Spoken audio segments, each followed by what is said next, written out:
नमस्कार दोस्तों, मेरे इस मंच पर मैं अभिसार शर्मा आपका स्वागत करता हूं।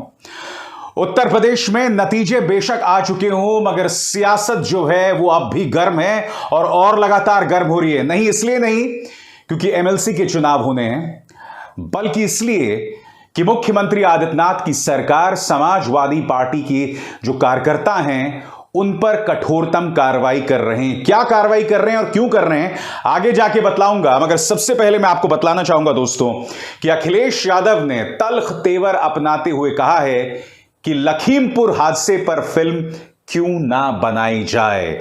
जाहिर सी बात है, तंज उस फिल्म को लेकर है जिसे भारतीय जनता पार्टी ने अपने तमाम राज्यों में टैक्स फ्री घोषित कर दी है, और अखिलेश यादव लखीमपुर खीरी का अब भी जिक्र कर रहे हैं। एक राजनेता के नाते मुझे हैरत हो रही है दोस्तों, इसलिए हो रही है क्योंकि आप जानते हैं लखीमपुर खीरी में तमाम सीटें जो हैं वो भारतीय जनता पार्टी ने जीत ली थी। बावजूद इसके अखिलेश यादव जो हैं लखीमपुर को नहीं भूले। मेरा आप सबसे सवाल, जब एक राजनेता उस इलाके के मुद्दे उठाता है जिस इलाके ने उन्हें एक भी सीट नहीं दी, तो वो उसके बारे में क्या जतलाता है? मैं चाहूंगा कि आप लोग कमेंट सेक्शन पर इस पर अपनी प्रतिक्रिया दें। दरअसल आज लखीमपुर के लिहाज से एक बहुत अहम दिन था क्योंकि सुप्रीम कोर्ट में मुख्यमंत्री आदित्यनाथ की सरकार को कड़ी फटकार लगाई गई है। क्या आप जानते हैं दोस्तों, जैसे ही भारतीय जनता पार्टी जीती है, उसने जिन लोगों ने गवाही दी थी, जिसमें 4 किसानों को रौंद दिया था मोनू मिश्रा की गाड़ी ने, उस मुद्दे पर जिन लोगों ने गवाही दी थी उनके साथ बदसलूकी हुई, मारपीट हुई। आज सुप्रीम कोर्ट ने उत्तर प्रदेश के जो नुमाइंदे हैं उनसे सवाल किया कि यह क्या हो रहा है आपके राज्य में, इस तरह से गवाहों को क्यों पीटा जा रहा है, और इस बात का कोई जवाब नहीं था। दोस्तों मैं आपको बतला दूं, अब मैं आपको बताना चाहूंगा इस पूरे मुद्दे पर उत्तर प्रदेश सरकार को जवाब देना है, क्योंकि आप जानते हैं आज सुप्रीम कोर्ट में मामला क्यों आया था। जैसे कि आप जानते हैं कि इलाहाबाद हाई कोर्ट ने मोनू मिश्रा को बेल दे दी थी, और इसकी चुनौती देते हुए लोग पहुंच गए थे, किसानों के परिवार पहुंच गए थे सुप्रीम कोर्ट, जहां प्रशांत भूषण जो हैं उनकी नुमाइंदगी करने वाले थे। योगेंद्र यादव जो हैं इसके पीछे जो है ताकत थी, और आज अदालत ने साफ तौर पर उत्तर प्रदेश सरकार को कहा है कि हम आपके कामकाज करने के तरीके से खुश नहीं हैं, क्योंकि अगर इस तरह से गवाहों को धमकाया जा रहा है तो जाहिर सी बात है मामला जो है वो न्यूट्रल कभी नहीं हो सकता। उसमें साफ तौर पर प्रशासन का जो झुकाव है वो मिश्रा की तरफ दिखाई दे रहा है।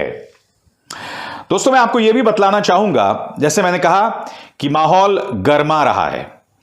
अखिलेश यादव जो हैं वो घर में नहीं बैठ गए हैं, आज वो सीतापुर गए और वो जनता को बार बार ये याद दिला रहे हैं कि बेशक हम हार गए, मगर भारतीय जनता पार्टी की सीटें भी कम हुई हैं।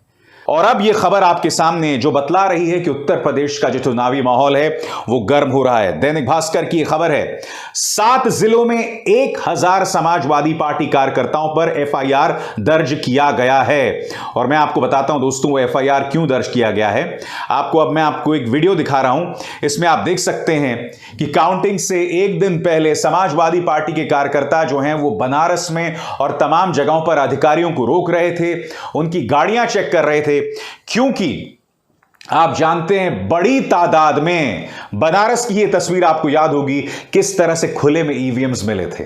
प्रशासन ने बाद में कहा था कि यह सिर्फ और सिर्फ प्रशिक्षण के लिए है, ट्रेनिंग के लिए है, जबकि आप जानते हैं कि अगर ट्रेनिंग के लिए भी आप ईवीएम्स को बाहर भेजते हैं तो आपको इसकी सूचना प्रत्याशियों को देनी पड़ती है और उसकी पूरी वीडियो रिकॉर्डिंग करनी पड़ती है, और चुनाव आयोग ने कुछ नहीं किया था। मेरा सीधा सवाल, अगर मुख्यमंत्री आदित्यनाथ की सरकार 1000 समाजवादी पार्टी के कार्यकर्ताओं पर केस कर रही है तो कृपया यह बताने का मुझे कष्ट करें कि फिर चुनाव आयोग ने अपने ही अधिकारियों पर एक्शन लेने का फरमान क्यों जारी किया था। उन्होंने 5 जगहों से अपने अधिकारियों को हटा दिया था। तो अगर समाजवादी पार्टी के कार्यकर्ता गलत थे तो चुनाव आयोग ने वो कार्रवाई क्यों की थी।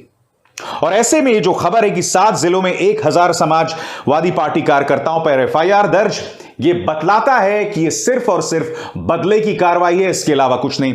खबर क्या है मैं आपको पढ़ के सुनाना चाहता हूं।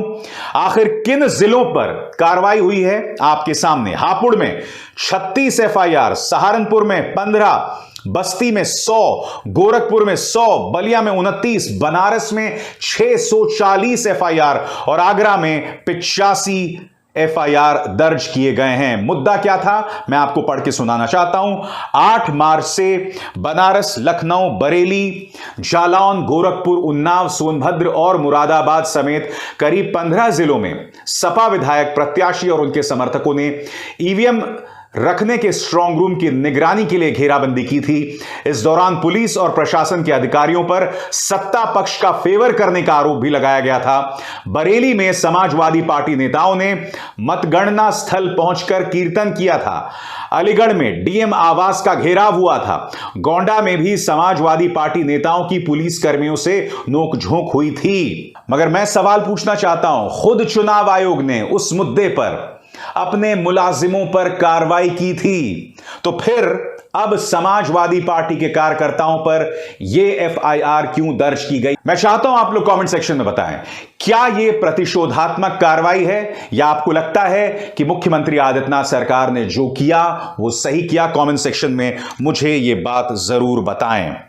इस बीच मैं आपको बता दूं, माहौल लगातार उग्र हो रहा है।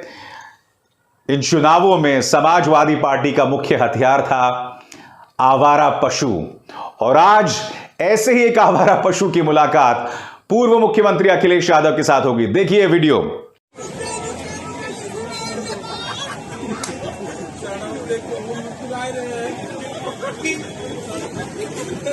भैया नमस्ते। और उन्होंने क्या ट्वीट किया है, सफर में सांड तो मिलेंगे, जो चल सको तो चलो, बड़ा कठिन है यूपी में सफर, जो चल सको तो चलो। देखिए, ईवीएम्स को लेकर जो विवाद हुआ था, जिसमें समाजवादी पार्टी के कार्यकर्ताओं ने कई अधिकारियों को रोका था, कुछ मामलों में हो सकता है उन्होंने लक्ष्मण रेखाएं पार की हों, मगर मुख्यमंत्री आदित्यनाथ सरकार को नहीं भूलना चाहिए कि इसी तरह से जो लोग सीएए के खिलाफ आंदोलन कर रहे थे, उन पर जुर्माना लगाया गया था। अब आपके सामने ये तस्वीर देखिए दोस्तों, एक व्यक्ति को चेक दिया जा रहा है।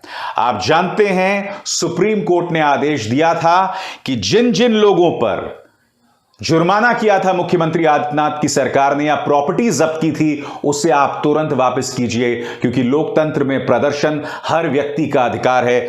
और आखिरकार अब जाकर मुख्यमंत्री आदित्यनाथ को सुप्रीम कोर्ट की फटकार के बाद पैसे वापस करने पड़े। पत्रकार रणविजय सिंह ने ट्वीट किया है इस वीडियो के साथ, उत्तर प्रदेश के कानपुर से जुर्माना वापसी की शुरुआत हो गई है। आज प्रशासन ने घर घर जाकर चेक दिए हैं। कानपुर में 33 लोगों से 3,67,000 रुपए वसूले गए थे। अगर आप समाजवादी पार्टी के कार्यकर्ताओं पर एक्शन ले रहे हैं, तो आपको याद करना पड़ेगा कि सुप्रीम कोर्ट के सामने आपकी किस कदर छीछालेदर हुई थी, फटकार लगाई गई थी, या आसान शब्दों में कहा जाए, एक करारा तमाचा पड़ा था।